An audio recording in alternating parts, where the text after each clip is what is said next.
সিন্ডিকেটের বাধায় ৪০ মিনিট আটকা অ্যাম্বুলেন্স, প্রাণ গেল নবজাতকের। শরীয়তপুরে একটি রোগী বহনকারী অ্যাম্বুলেন্স আটকে রাখার কারণে অসুস্থ অবস্থায় থাকা এক নবজাতকের মৃত্যু ঘটেছে।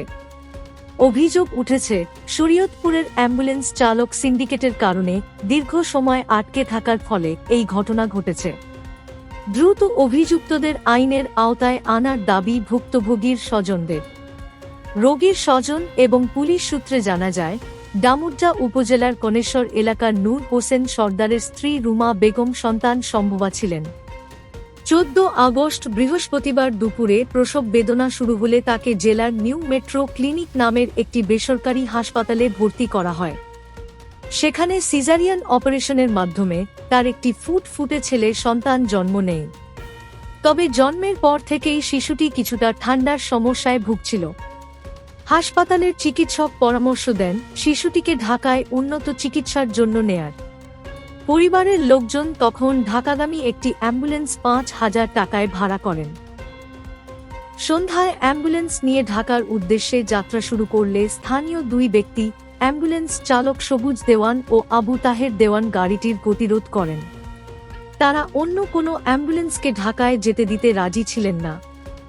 এক পর্যায়ে তারা ঢাকাগামী অ্যাম্বুলেন্স চালকের কাছ থেকে জোরপূর্বক চাবি কেড়ে নেন এবং তাকে শারীরিকভাবে লাঞ্ছিত করতে থাকেন। রোগীর পরিবারের লোক বাধা দিলে তাদেরও লাঞ্ছিত করা হয়। ৪০ মিনিট ধরে গাড়িটি আটকে রাখার পর শিশুটি মারা যায়। এই ঘটনায় রোগীর স্বজনরা অভিযুক্তদের দৃষ্টান্তমূলক শাস্তি দাবি করেছেন।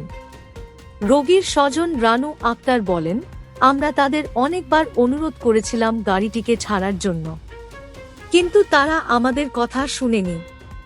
চালকের কলার ধরে গাড়ির চাবি নিয়ে গেছে, পরে আমাদের বাচ্চাটি মারা যায়।